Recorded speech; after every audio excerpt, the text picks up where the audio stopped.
Okay, now we are going to discuss the topic transformation related to paper one.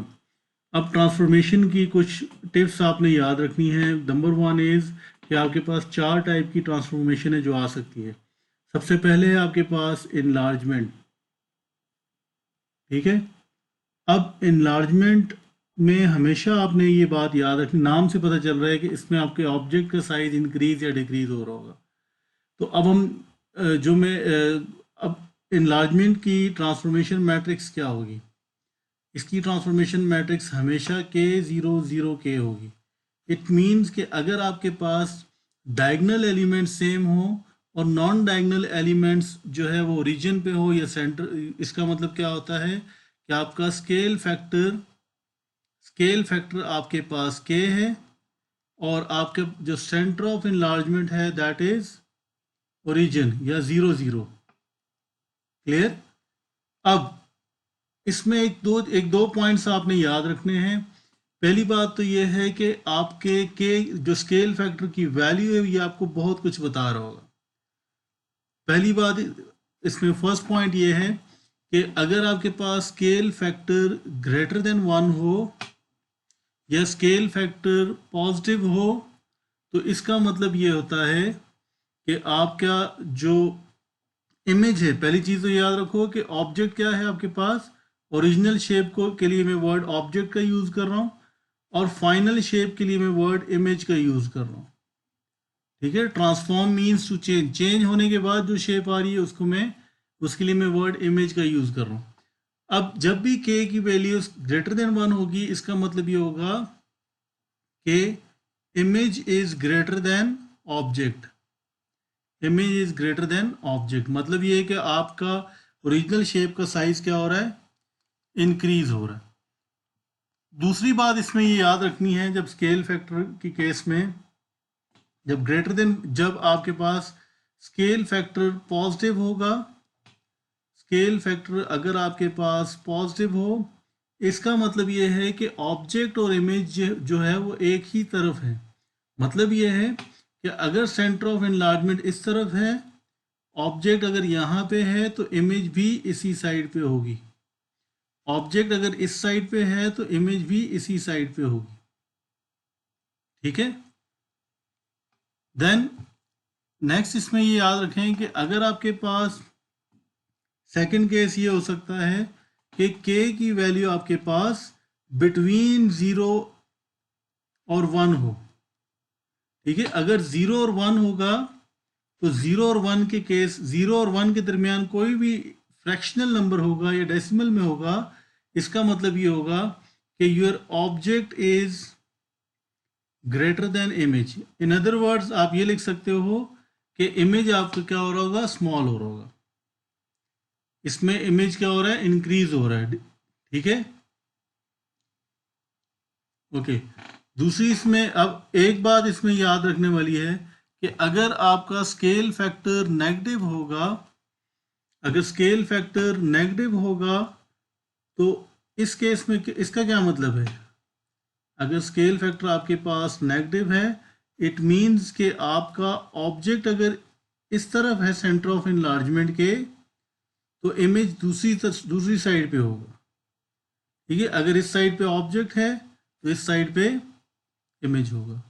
तो ये सारी चीज़ें, ये केस है, आपको स्केल फैक्टर से आपको काफ़ी सारा आइडिया हो जाता है कि आपके ऑब्जेक्ट और इमेज में क्या हो रहा है, इंक्रीज हो रहा है, डिक्रीज हो रहा है. अच्छा, एक चीज़ और ये मिसिंग थी कि अगर स्केल फैक्टर नेगेटिव है तो नेगेटिव के केस में दो काम होंगे. एक तो ये होगा कि आपका ऑब्जेक्ट और इमेज एक अपोजिट साइड पे होंगे और सेकंड ये होगा कि आपका इमेज जो है वो इन्वर्टेड होगा. इन्वर्टेड का मतलब ये है कि अगर ये देखो इसकी शेप इस साइड इस तरह की है तो इसकी शेप आपके पास इन्वर्टेड होगी. अब ये दो बातें याद रखनी है आपने. ठीक है. नेगेटिव के केस में अगर आपका स्केल फैक्टर नेगेटिव है, लाइक अगर आपको ट्रांसफॉर्मेशन मैट्रिक्स गिवन है 2 0 0 2 तो इसका मतलब ये है कि आपका इमेज इंक्रीज हो रहा है. दूसरी बात यह है कि ऑब्जेक्ट और इमेज सेंटर ऑफ एनलार्जमेंट के एक ही तरफ हैं. और अगर ये केस हो आपके पास -1/2, 0, 0, 1/2। इसका मतलब ये है कि इमेज आपका डिक्रीज हो रहा है और सेंटर ऑफ इनलार्जमेंट इन दोनों के दरमियान में है, ऑब्जेक्ट और इमेज के दरमियान में है। तो ये बेसिक चीज़ें हैं। अभी हम क्वेश्चंस करेंगे, उससे भी आपको काफ़ी सारा आइडिया होगा कि आप विदाउट एनी वर्किंग आप किस तरीके से इनलार्जमेंट के क्वेश्चंस को सॉल्व कर सकते हैं।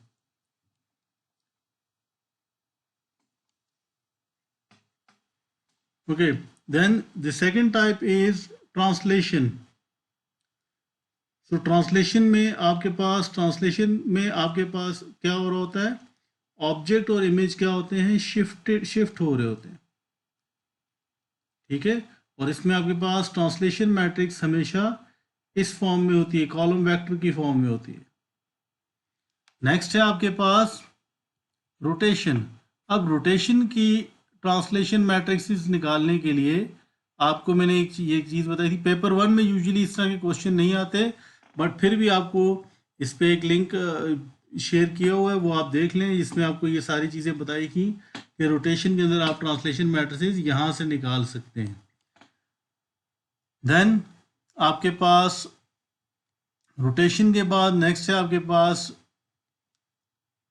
रोटेशन है और देन रिफ्लेक्शन है आपके पास। ये दो टाइप्स हैं। अब इनको समझने के लिए हम डायरेक्ट क्वेश्चंस भी जाते हैं, बिकॉज पेपर 1 में यूजुअली इसकी मैट्रिसेस नहीं आती, बट अगर आप भी जाएं तो आपको पता होना चाहिए कि इसकी मैट्रिसेस इन सर्कल से किस तरीके से निकाल सकते हैं हम, ठीक है। इस पे डिस्कशन काफ़ी हो चुकी है हमारी। तो अब हम डायरेक्टली चलते हैं क्वेश्चंस के ऊपर।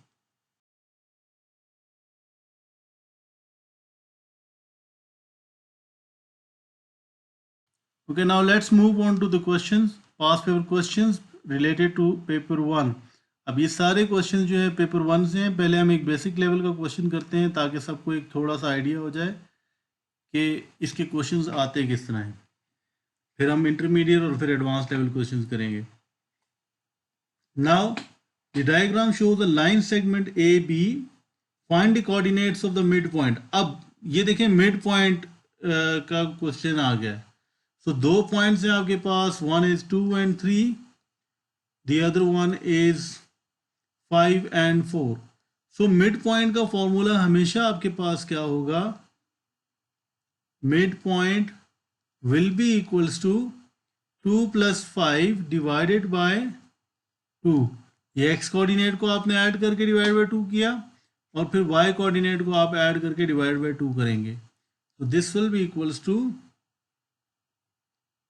7/5, 7/2 एंड 7/2। ये आंसर होगा। इसी फॉर्म में आंसर देंगे, ये आंसर भी ठीक कंसिडर होंगे। इसको डेसिमल में करने की ज़रूरत नहीं है, कर भी लें फिर भी ठीक है, नहीं भी करेंगे फिर भी ठीक है, बिकॉज ये पेपर 1 में फ्रैक्शन में आंसर आ रहा है तो फ्रैक्शन में ही लिखेंगे। Now let's move on to the second part, the part B. A B is mapped on to C D. अब ये चीज़ आपने इस स्टेटमेंट से समझनी है कि इस स्टेटमेंट का मतलब क्या है।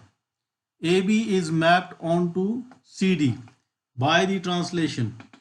पहली चीज़ तो ये देखें कि यहाँ से आपको ये आइडिया होगा कि A B is the object, A B is the object. इसको मैं हाईलाइट इसलिए कर रहा हूँ बिकॉज, और सी डी आपके पास क्या है, this will be the image. अब ये ऑब्जेक्ट है और ये इमेज है, और हर क्वेश्चन के अंदर आपने इसी से ही आइडेंटिफाई करना है कि ऑब्जेक्ट क्या और इमेज क्या। Bye the translation. अब ट्रांसलेशन में हमने क्या कहा था कि शिफ्ट होता है। तो शिफ्ट का मतलब ये है कि मैं यहाँ पे ट्रांसलेशन मैट्रिक्स लिख लूँ और फिर हम -3 और 1। अब हम क्वेश्चन पे डायग्राम पे आते हैं directly.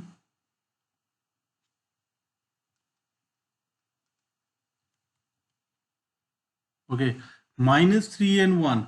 So now this is point 1, this is point A। -3 means के नेगेटिव लेफ्ट साइड पे आपने ये x कोऑर्डिनेट को रिप्रेजेंट कर रहा है, ये y कोऑर्डिनेट को 1। सो -3 मीन्स के 1 2 3 नेगेटिव साइड पे 3 यूनिट शिफ्ट हुए and then 1 unit upward shift हुए, ठीक है। So this will be the corresponding point C, ठीक है। अब डी पे आ जाए, डी का भी इसी तरह होगा, 1 2 3 यूनिट्स लेफ्ट साइड पे and then 1 unit upward. So this line will represent the translation with respect to -3 and 1. I hope कि इसका concept clear है. Okay, let's move to the next question. Next question is this one. Now describe, अब describe के questions बहुत ज़्यादा आते हैं. ठीक है, describe the single transformation that maps triangle A onto triangle B. अब describe के questions के अंदर हम एक आपको hint ये याद रखना है कि जब भी आपके पास describe के questions हों तो describe के questions में आपने क्या करना है, इस sequence को follow करना है जो मैं आपको बता रहा हूँ. सबसे पहले आपने चेक करना है enlargement को, देन आपने सेकंड चेक करना है ट्रांसलेशन को, उसके बाद आपने चेक करना है रिफ्लेक्शन को, और आखिर में आपने चेक करना है रोटेशन को. और ये चेक करते हुए आपको 2 मिनट 1 मिनट भी आपका नहीं लगना. चलें देखते हैं. अब triangle A is mapped on to triangle C B. इसका मतलब ये है कि ये आपका ऑब्जेक्ट ए है और इमेज आपका B है. अब ऑब्जेक्ट और इमेज में देखें क्या साइज इंक्रीज हो रहा है? नहीं हो रहा. इसका मतलब ये है कि आपका जो इनलार्जमेंट है वो तो नहीं है. सेकंड पे आ जाओ. क्या ये ट्रांसलेशन है? ट्रांसलेशन में ये होता है कि आपका ऑब्जेक्ट एज इट इज ही मूव करता है. लाइक अगर ये ऑब्जेक्ट यहां पे इस तरह बना होता तो फिर हम कहते हैं कि ये क्या है आपके पास, ये ट्रांसलेशन है. ये जो सी मैंने ट्राइंगल बनाया है ये ट्रांसलेशन है. ऑब्जेक्ट अगर एज इट इज मूव करे तो इसको ट्रांसलेशन कहते हैं. लेकिन ये तो आप ये देखिए ये तो रोटेट हुआ है. ठीक है.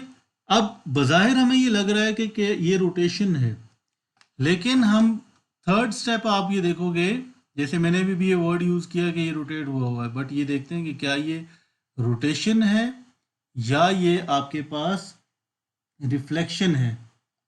ठीक है. अब हम अगर आप इस ऑर्डर से जाओगे तो कभी भी प्रॉब्लम नहीं होगा और आपका टाइम भी कम लगेगा. अब हम इसको देखते हैं कि क्या ये रोटेशन है या नहीं. तो रोटेशन के लिए आप क्या करोगे, रिफ्लेक्शन को चेक कर रहे हैं. थर्ड, रिफ्लेक्शन के लिए आप क्या करते हो, ग्राफिकल मेथड यूज करेंगे. बिल्कुल. तो इसका कॉरेस्पॉन्डिंग पॉइंट आपके पास क्या है, ये इसका कॉरेस्पॉन्डिंग पॉइंट है. अब इनकी लेंथ अगर देखें तो कितना है, 1 बॉक्स, 2 बॉक्स एंड 3 बॉक्स. इसका मतलब ये इसका मिड पॉइंट आपके पास ये बन रहा है. सिमिलरली इस पॉइंट का कॉरेस्पॉन्डिंग पॉइंट क्या है, इसका कॉरेस्पॉन्डिंग पॉइंट ये है. तो अब इसकी तरफ अगर आप लेंथ मेजर करें तो ये क्या होगा आपके पास, 1 2 3 4 5 और 6. सो ये आपके पास 6 बॉक्सेस बनते हैं. तो इनका मिड पॉइंट कहाँ होगा, 1 2 3. ये इसका मिड पॉइंट होगा. फर्स्ट का मिड पॉइंट ये था, सेकंड का मिड पॉइंट ये. अब थर्ड का देखते हैं, इसका कॉरेस्पॉन्डिंग पॉइंट देखते हैं. बी का कॉरेस्पॉन्डिंग पॉइंट अगर हम देखें तो वो क्या होगा, तो बी का कॉरेस्पॉन्डिंग पॉइंट ये है आपके पास. यहाँ पे भी अगेन आप स्केल यूज करें तो आसानी हो जाएगी. वैसे हम विदाउट स्केल भी कर सकते हैं. डायरेक्टली आप बॉक्सेस काउंट करें. अब ये देखें, इस पॉइंट की तरफ स्केल रख के देखें, यह आपने दोनों पॉइंट्स को स्केल रखा और अब आप इसको मेजर करें कितने बॉक्सेस हैं, 1 2 3 4 5 और 6. तो 3 बॉक्सेस के 1 2 3. तो इसका मिड पॉइंट आपके पास ये बन रहा है. अब आप देखो तो ये तीनों लाइंस आपके पास क्या आ रही हैं, तीनों पॉइंट्स आपके पास एक ही लाइन में आ रहे हैं. ठीक है. ये तीनों लाइंस, तीनों पॉइंट्स आपके पास एक ही लाइन में आ रहे हैं. व्हाट डज इट मीन, इसका मतलब ये है कि आपकी जो मिरर लाइन होगी वो ये है. तो मिरर लाइन इसका मतलब ये है कि आपके पास इस लाइन की इक्वेशन क्या होती है, जो 0 से पास करे और इस साइड पे जाए. This will be equals to y is equals to -x. So अब देखें, फर्स्ट लुक में हमें ये लग रहा था कि ये रोटेशन होगी, लेकिन जब हमने इस ऑर्डर से चेक किया तो ये हमारे पास क्या थी, ये हमारे पास रिफ्लेक्शन थी। तो इसको हम डिस्क्राइब, इसलिए आपने क्या करना है, इस ऑर्डर को फॉलो करना है। अगर आप इस ऑर्डर को फॉलो करेंगे तो डिस्क्राइब के सारे क्वेश्चंस आपके ठीक होंगे और हमेशा ठीक होंगे। तो अब ये देखो आप, अब इसको आप लिखोगे क्या, ये लिखोगे आप कि it is the reflection along y is equals to minus x, या इसको आप ये लिख सकते हो, reflection and the mirror line is y is equals to minus x। ठीक है, इसके आपको 2 मार्क्स इसके हैं। Let's move to the next question.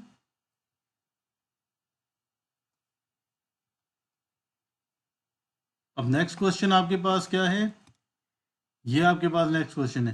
Now draw the image of the shape after translation with vector -4 and 1।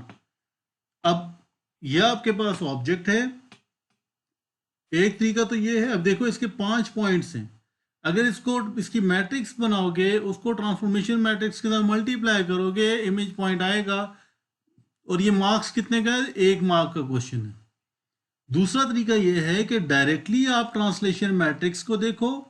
Translation के अंदर आप किस तरह करेंगे कि इमेज क्या होगा, इमेज आपने ड्रॉ करनी है, तो इमेज अगर ड्रॉ करोगे ए की तो क्या होगी, -4 मीन्स एक्स एक्सिस पे आपने 4 यूनिट्स लेफ्ट साइड पे मूव करना है। So it means that 1 2 3 4, then Y axis पे 1 यूनिट अपवर्ड, ये पॉइंट आ गया आपके पास। सिमिलरली इस पॉइंट को भी 4 यूनिट्स मूव करो, 1 2 3 4 एंड देन 1 यूनिट अपवर्ड, ये पॉइंट आ गया। ठीक है, देन इसका कोरिस्पॉन्डिंग पॉइंट देखो तो ये क्या होगा आपके पास, 1 2 3 4 1 यूनिट अपवर्ड। और यहां से आप डायरेक्टली भी बना सकते हो। ठीक है, सारी कैलकुलेशंस करने की ज़रूरत नहीं है, आप डायरेक्टली, बिकॉज कैलकुलेशन की रिक्वायरमेंट ही नहीं है, आप डायरेक्टली आपने इसको ड्रॉ करना है, दैट्स इट। ठीक है, ये इसकी इमेज है according to this translation matrix. Second पे आ जाओ। सेकंड क्वेश्चन क्या है आपके पास, draw the image of the shape A after an enlargement with scale factor -2 and centre is -1 and 0। अब इस क्वेश्चन को अगर आप देखो तो आपके पास क्या है, इनलार्जमेंट है विद स्केल फैक्टर -1/2 और सेंटर 1 0। एक तरीका तो ये है कि आप ट्रांसलेशन मैट्रिक्स बनाओ, उसको ऑब्जेक्ट मैट्रिक्स के साथ मल्टीप्लाई करो और इमेज मैट्रिक्स आ जाएगा। लेकिन आप इसके मार्क्स देखो कितने हैं, सिर्फ 2 मार्क्स का क्वेश्चन है और इसकी वर्किंग स्पेस भी कोई नहीं गिवन। सो इसलिए हम क्या करेंगे, हम डायरेक्टली ग्राफिकल मेथड को यूज करेंगे। तो आपको सबसे पहले तो आइडेंटिफाई करें कि सेंटर ऑफ इनलार्जमेंट क्या है। Centre of enlargement is 1 and 0। So 1 and 0 means this is the center of enlargement. Object आपका क्या है, ऑब्जेक्ट आपका A है, बिकॉज आपने image of the shape A draw करना है, तो ऑब्जेक्ट A है, तो हम A को ऑब्जर्व करेंगे। मैं थोड़ी देर के लिए इसको रिमूव कर रहा हूँ, ये जो हमने ये सारे ड्रॉ किए थे, इसको मैं थोड़ा सा रिमूव कर रहा हूँ ताकि आपको ये वाला पार्ट क्लियर हो। ओके, अब ऑब्जेक्ट आपके पास क्या है, ऑब्जेक्ट आपके पास A है और स्केल फैक्टर -1/2 है। माइनस का मतलब ये है कि ऑब्जेक्ट और इमेज, ऑब्जेक्ट इस साइड पे तो इमेज दूसरी साइड पे होगा। स्केल फैक्टर क्या है, 1/2 है। अब 1/2 का मतलब क्या है, 1/2 का मतलब ये है कि ये हाफ होगा। मतलब ऑब्जेक्ट की अगर लेट सपोज, पहले हम इन 2 पॉइंट्स को देख लेते हैं। ठीक है, लेट्स सपोज हमारे पास, हम इस पॉइंट को कंसिडर करेंगे और इन दोनों पॉइंट्स को देखते हैं। इन दोनों पॉइंट्स की लेंथ कितनी है, 1 2 3 4। सो इसका हाफ होगा अपोजिट साइड पे। तो हम क्या करेंगे, सबसे पहले तो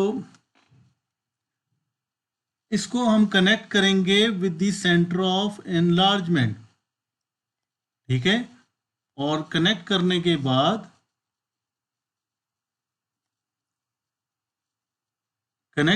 बाद हम क्या करेंगे, यहाँ पे इसको हम इंक्रीज कर देंगे डॉटेड लाइन से, ठीक है। This is the first line. Second हम क्या करेंगे कि सेकंड पॉइंट, इस पॉइंट को भी सेंटर ऑफ एनलार्जमेंट के साथ कनेक्ट करेंगे और हम इसको इंक्रीज कर देंगे, ठीक है। This is the second point.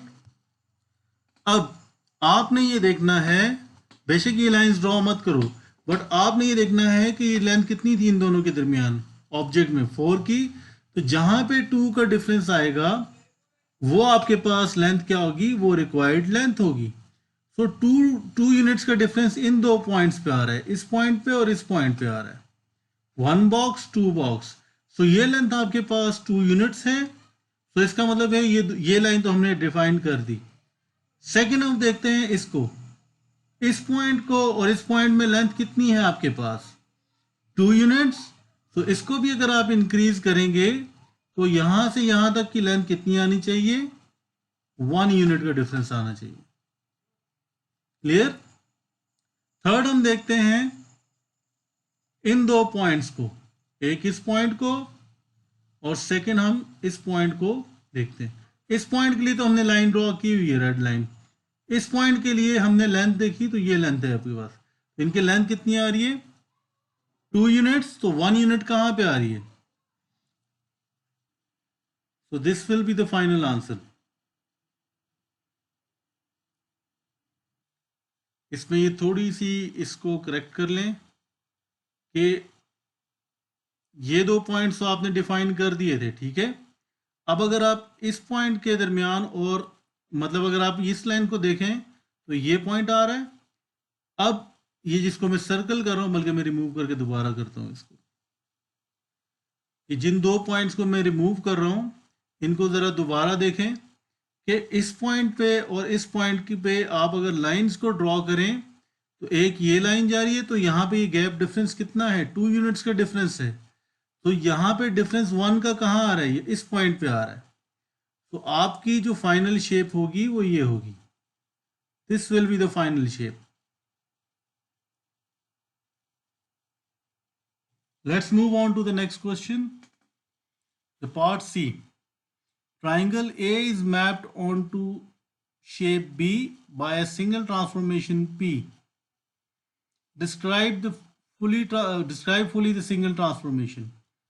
Now A onto B. A onto B means A is the object, B is the image. So we can clearly see that this is it enlargement? No, because shape same है. Is it enlargement के बाद हम second check करते हैं translation. Translation भी नहीं है, because आपके ये शिफ्टेड नहीं है। थर्ड हम चेक करते हैं रिफ्लेक्शन को, यही ऑर्डर हम फॉलो करेंगे जो प्रीवियस क्वेश्चन में हम ये कर रहे थे। सो रिफ्लेक्शन को चेक करें तो रिफ्लेक्शन के लिए हम क्या करते हैं कि कॉरेस्पॉन्डिंग पॉइंट्स की हर एक कॉरेस्पॉन्डिंग पॉइंट का मिड पॉइंट फाइंड करते हैं। फॉर एग्जाम्पल इसका कॉरेस्पॉन्डिंग पॉइंट क्या है, ये है, तो मिड पॉइंट क्या होगा, 1 2 3 4, this will be the mid point. इसका कॉरेस्पॉन्डिंग पॉइंट क्या है, ये है, तो मिड पॉइंट ये। सो ये देखिए सबका मिड पॉइंट आपके पास ये लाइन बन रही है। सो इसका मतलब ये है कि it is the reflection, along y is equal along x axis, ठीक है। सो ये x एक्सिस पे रिफ्लेक्शन हो रही है। y is equals to 0, yes y is equals to 0, x axis और y is equals to 0 एक ही बात है, ठीक है। वो इसी लाइन की इक्वेशन लिख रहे हैं हम, ठीक है। वो उस लाइन की हमने equation, basically y is equals to x and y is equals to minus x क्या है आपके पास, वो उस लाइन की इक्वेशन ही तो है, ठीक है। तो वो भी आप लिख सकते हैं और इसी तरह y is equals to 0 भी आप लिख सकते हैं, जिस तरह आप कंफर्टेबल हो। Let's move to the next question. Now Again, we can clearly see, describe fully the single transformation that maps triangle A onto B. Now, इसको हम again वही process repeat करें कि is it enlargement? No, it is not enlargement. Is it translation? No, it is not translation. Is it reflection? अब reflection को check करने का वही तरीका है आपके पास कि इसका corresponding point क्या है आपके पास, इसका corresponding point ये है. So, और इन दोनों का मिड पॉइंट क्या है, वन बॉक्स का है तो मिड पॉइंट ये होगा. इसका कॉरेस्पॉन्डिंग पॉइंट क्या है आपके पास, वन बॉक्स टू बॉक्स, ये इसका कॉरेस्पॉन्डिंग पॉइंट है, तो मिड पॉइंट क्या है, ये पॉइंट आ रहा है. इसका कॉरेस्पॉन्डिंग पॉइंट क्या है, ब्लैक, इसका कॉरेस्पॉन्डिंग पॉइंट क्या है, 1 2 3. 3 का मतलब ये 3 का हाफ, ये 1.5, 1 and 1.5. सो देखने में ये हमें रोटेशन लग रहा था, बट अगर आप इनके मिड पॉइंट्स को देखें तो मिड पॉइंट सारे क्या हो रहे हैं, एक ही लाइन में आ रहे हैं. अगर ये एक लाइन में ना है, इसका मतलब ये है कि it is not the reflection. So this is the mirror line. ठीक है, सो मिरर लाइन ये है, तो we will describe it as that it is the reflection along y is equals to -x. तो ये ग्राफ से ये चीज़ याद रखनी है आपने कि जो लाइन आपके पास जीरो रीजन से पास हो और इस तरह हो, तो ये आपके पास y is equals to X को रिप्रेजेंट करती हैं, और ये लाइन आपके पास y is equals to -x को रिप्रेजेंट करती है. Let's move to the second part, part B. Now part B is triangle A is mapped onto triangle C by a rotation of 90 degree clockwise with center 0 0. अब centre 0 0, centre 0 0 के लिए सबसे पहले तो मैं इसको रिमूव करता हूं सब पॉइंट्स को. Centre 0 0. Now A is the object, C is the image. C हमने ड्रॉ करनी है by a rotation of 90 degree clockwise. Origin क्या है आपके पास. अच्छा, इससे पहले एक बात, एक पॉइंट अपने पास लिख लें अपने पास सारे, कि रोटेशन में आपके पास दो तरह की रोटेशन है. ठीक है, ये हम ग्राफिकल मेथड के लिए डिस्कस कर रहे हैं.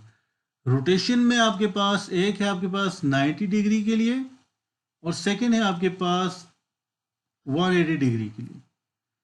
90 डिग्री के लिए आपने ये याद रखना है कि हॉरिजेंटल, अभी हम horizontal distance of object is equals to vertical distance of image.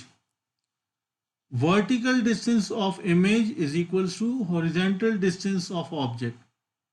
ये मैं थोड़ा एक्सप्लेन करता हूं इसको थोड़ी देर में. 180 के लिए क्या होगा, horizontal distance of object is equals to vertical distance of object. Horizontal distance of object is equals to the horizontal distance of image. Vertical distance of object is equals to vertical distance of image. अच्छा, अब ये बात आपने याद रखनी है graphically इसको attempt करने के लिए. एक तरीका तो वही अगेन ये है कि आप ट्रांसफॉर्मेशन मैट्रिक्स पहले ढूंढो, फिर उसको object point, image object point के साथ मल्टीप्लाई करो और इमेज पॉइंट्स आ जाएंगे. लेकिन इसके मार्क्स देखो कितने हैं, 2 मार्क्स का क्वेश्चन है और वर्किंग स्पेस भी आपको गिवन नहीं है. तो आप क्या करोगे, आप ग्राफिकली ही इसको अटेम्प्ट करोगे.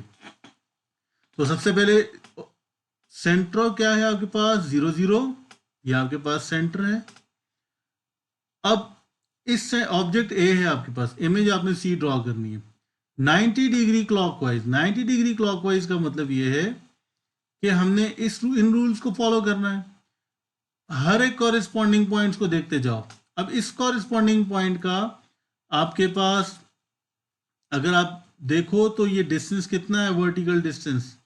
वर्टिकल डिस्टेंस ऑफ ऑब्जेक्ट कितना है, वर्टिकल डिस्टेंस कितना है ऑब्जेक्ट का, 1 यूनिट. इसका मतलब ये है कि हॉरिजेंटल डिस्टेंस कितना होगा, 1 यूनिट. तो ये पॉइंट, इसका कॉरेस्पॉन्डिंग पॉइंट कहाँ होगा, इस साइड पे होगा. ठीक है, और ये हो भी रहा है क्लॉकवाइज, तो इसलिए हमने इस साइड पे आना है. अगर ये एंटी क्लॉक होता तो हम यहां पे ड्रॉ करते। क्लियर? तो इस वक्त हमने राइट साइड पे ड्रॉ किया है because it is a clockwise rotation. Similarly second पे आ जाओ। अब इसका हॉरिजॉन्टल डिस्टेंस कितना है सेंटर ऑफ रोटेशन से? 1 2 3।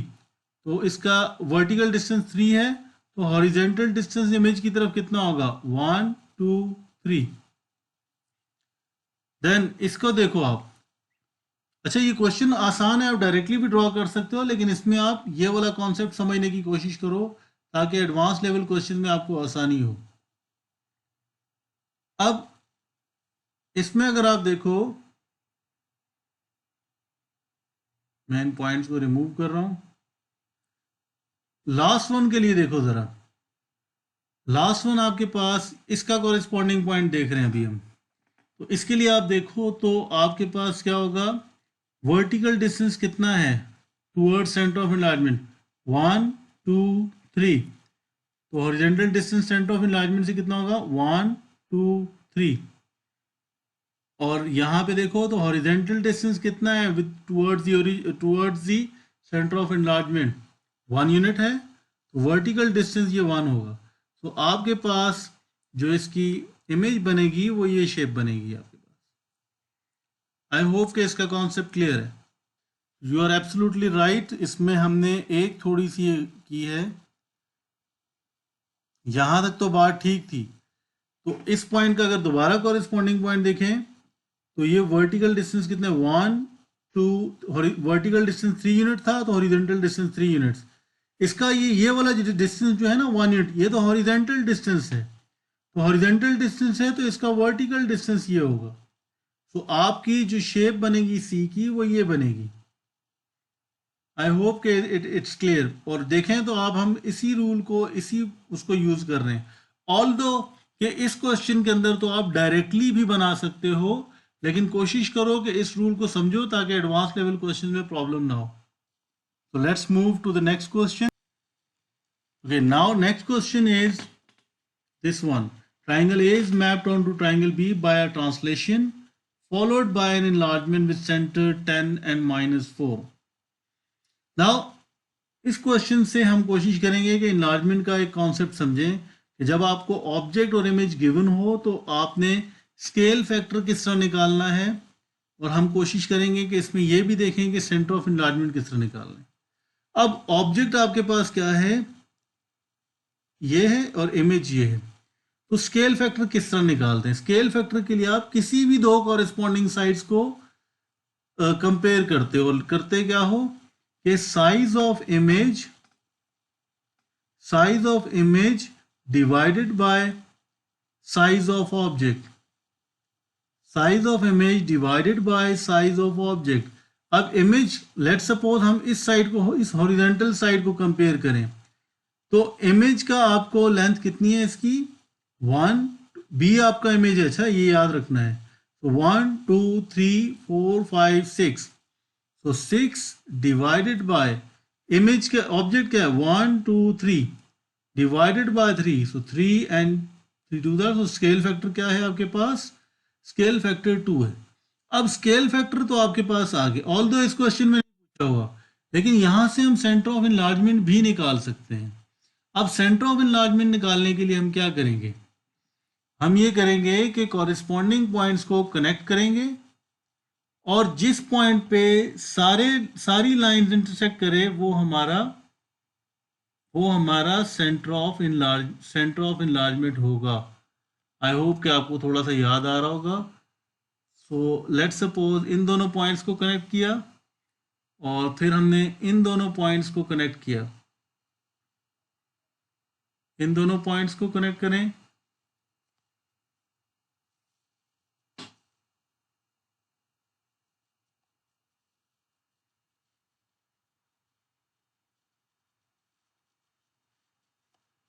इन दोनों पॉइंट्स को अगर कनेक्ट करें,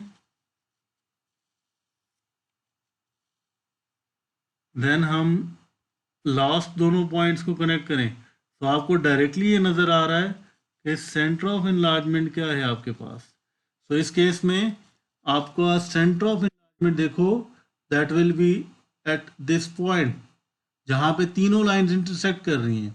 So this will be -2 and 0. This will be the center of enlargement.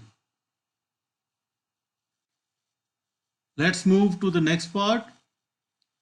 Although it was not required in this question, but ये आपको पता हो कि ऑब्जेक्ट इमेज गिवन हो तो स्केल फैक्टर किस तरह निकालते हैं और सेंटर ऑफ एनलार्जमेंट किस तरह निकालते हैं. अच्छा, इस वर्किंग की भी रिक्वायरमेंट नहीं है. ठीक है, ये जो वर्किंग लिखी है size of image divided by size of object, इस वर्किंग की भी रिक्वायरमेंट नहीं है, इस फॉर्मूला की भी रिक्वायरमेंट नहीं है. आप जस्ट डायरेक्टली यहाँ अगर 2 लिख दोगे आपको मार्क्स फुल मिल जाएंगे. ठीक है, नेक्स्ट है आपके पास draw the triangle C on the grid. Triangle C on the grid. अब ट्राइंगल सी थोड़ा सा ये ट्रिकी क्वेश्चन है, इसको जरा देख लेते हैं. अब क्वेश्चन को जरा गौर से पढ़ो, और ये चीज भी पेपर में करनी है कि क्वेश्चन को आपने समझना है. इस क्वेश्चन में थोड़ा सा इसमें यह है कि आपके पास triangle A is mapped on to triangle B by a translation followed by an enlargement with centre 10 and -4. इसका मतलब यह है कि यहां से एक हमने पहले हमने ट्रांसलेशन की थी, उस ट्रांसलेशन से हमने एनलार्जमेंट की है. तो अब उन्होंने कहा है कि enlargement maps triangle C onto B और translation maps triangle A on to C. ठीक है, सो सबसे पहले ट्रांसलेशन हुई है, उसके बाद एनलार्जमेंट हुई है. तो अब हमें क्वेश्चन ये है कि ट्राइंगल सी बता दो. तो अब हम ये देखें, अब हमें ट्राइंगल सी से अगर हमें ट्रांसलेशन मैट्रिक्स गिवन होती फिर तो हम ड्रॉ कर लेते, लेकिन यहाँ पे ट्रांसलेशन मैट्रिक्स भी गिवन नहीं और हमें कहा है कि ए से सी बताओ. लेकिन हमें ये पता है कि इनलार्जमेंट हुई है यहाँ से यहाँ. तो अगर हम ये करें कि ऑब्जेक्ट आपका ये है, इमेज आपका सी है, मैं यहाँ लिख देता हूँ बल्कि ऑब्जेक्ट अगर आपका लेट सपोज, बिकॉज हम रिवर्स इसमें जा रहे हैं, ऑब्जेक्ट बी है और इमेज आपके पास क्या है, ट्राइंगल सी है. तो अब ये क्या हो रही है, इनलार्जमेंट हो रही है. अब इनलार्जमेंट में आपको स्केल फैक्टर पता है. स्केल फैक्टर क्या है, स्केल फैक्टर इज 2. ठीक है, और सेंटर ऑफ इनलार्जमेंट क्या है, 10 और -4.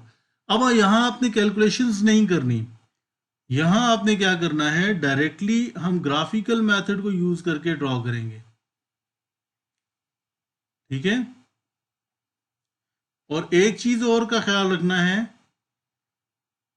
कि ये अब आपको ये पता है कि ये जो स्केल फैक्टर है ये सी से बी की तरफ जाने के लिए था, और हम किस डायरेक्शन में जा रहे हैं, बी से सी की तरफ. मतलब अब आपका स्केल फैक्टर क्या होगा, 1/2 होगा. ठीक है, ये बड़ा ट्रिकी पॉइंट है इसमें कि स्केल फैक्टर अब क्या होगा, 1/2 होगा. बिकॉज खुद सोचो कि अगर ये शेप है आपके पास, इससे आप ट्राइंगल बी की तरफ मूव कर रहे हो तो स्केल फैक्टर क्या होगा, लेट्स सपोज अगर 2 है और बी से अगर ए की तरफ मूव करोगे तो 1/2, उसका हाफ हो रहा है. ये ए से बी की तरफ मूव करोगे तो ये डबल हो रहा है. इस कॉन्सेप्ट की वजह से हम कहेंगे कि अगर ऑब्जेक्ट बी है और इमेज सी है तो आपका स्केल फैक्टर क्या होगा, 1/2 होगा. अब हम इसको डायरेक्ट ग्राफ से ड्रॉ करते हैं. किस तरह ड्रॉ होगा ये देखते हैं. तो स्केल फैक्टर 1/2 है और सेंटर ऑफ इनलार्जमेंट आपको पता है, सेंटर ऑफ इनलार्जमेंट कितना है, 1/2. 1/2 और सेंटर ऑफ इनलार्जमेंट है आपके पास 10 और -4.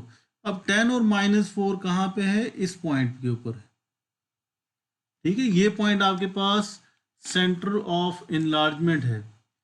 तो अब आप क्या कर सकते हो, अगेन हम वही सारा प्रोसेस यूज करेंगे जो हमने थोड़ी देर पहले भी एक क्वेश्चन में किया था, और उसकी बेस पे हम कॉरेस्पॉन्डिंग पॉइंट्स को फाइंड करेंगे. तो सबसे पहले हम क्या करेंगे, इस लेंथ को और इस लेंथ को देखते हैं. अब इनके दरमियान डिफरेंस कितना है, 1 2 3 4 5 6. तो 6 का डिफरेंस है. तो हम एक स्ट्रेट लाइन इनको कनेक्ट करेंगे विद सेंटर ऑफ एनलार्जमेंट. तो अगर हम इनको कनेक्ट करें विद सेंटर ऑफ एनलार्जमेंट, एक लाइन आपके पास ये बन गई. सेकंड लाइन आपके पास क्या होगी, इसको कनेक्ट करें with centre of enlargement.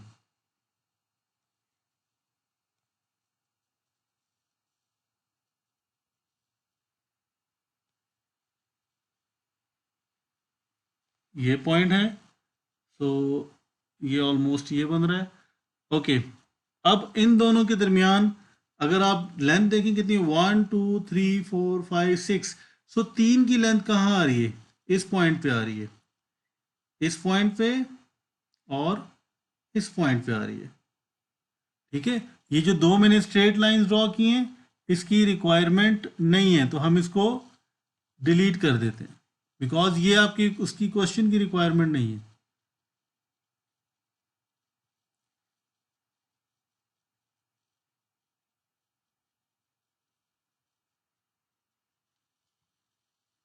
Okay, now second अगर हम देखें तो सेकंड आपके पास ये वाली साइड आ गई, तो इस साइड पे भी अगर आप इसको कनेक्ट करें with centre of enlargement, that will be, अब इसका ये पॉइंट है आपके पास सेंटर ऑफ एनलार्जमेंट, तो इसको अगर आप कनेक्ट करें तो ये आपके पास ये लाइन बन रही है, और इन दोनों लाइंस के दरमियान डिफरेंस कितना आना चाहिए, 1 2 3 4, सो 2 का डिफरेंस कहाँ पे आ रहा है आपके पास, ये हम इसको देखते हैं। सो 2 का डिफरेंस ऑलमोस्ट ये यहाँ पे आ रहा है, और बाय द वे इसको हम डायरेक्टली भी ड्रॉ कर सकते हैं, 1 2 3 4 यूनिट है तो 1 2 यूनिट ये होगा आपके पास। सो बिकॉज इनलार्जमेंट के अंदर तो कोई भी शेप चेंज नहीं हो रही होती। ठीक है, ये आपके पास ट्राइंगल सी होगा, ये आपके पास ए है, और इसको आप यहाँ से भी अब चेक कर सकते। अब इसका नेक्स्ट में आप देखो तो आपने क्या फाइंड करना है, आपने कॉलम वेक्टर फाइंड करना है ट्रांसलेशन का। अगर सी आपने ठीक प्लॉट कर लिया है तो कॉलम वेक्टर इसका क्या होगा, अगेन आप इसको मेजर कर लें किसी भी एक पॉइंट को, इसको देखें आप, ए और सी को देखें, ए से आपने ए से सी की तरफ जाना है, अच्छा ये चीज़ भी ख्याल रखना है आपने। सो ए आपका ऑब्जेक्ट है, तो 1 यूनिट डाउनवर्ड मीन्स कि ये तो -1 हो गया वाई एक्सिस पे, और एक्स एक्सिस पे क्या है 1 2 3 4 5 यूनिट्स राइट साइड पे, तो ये इसका कॉलम वेक्टर होगा। ठीक है, I hope that the concept is clear. So that is it for today. If you have any question, you can ask it in the comment section. And if you missed the previous lesson, you can see the link in the description. Thank you.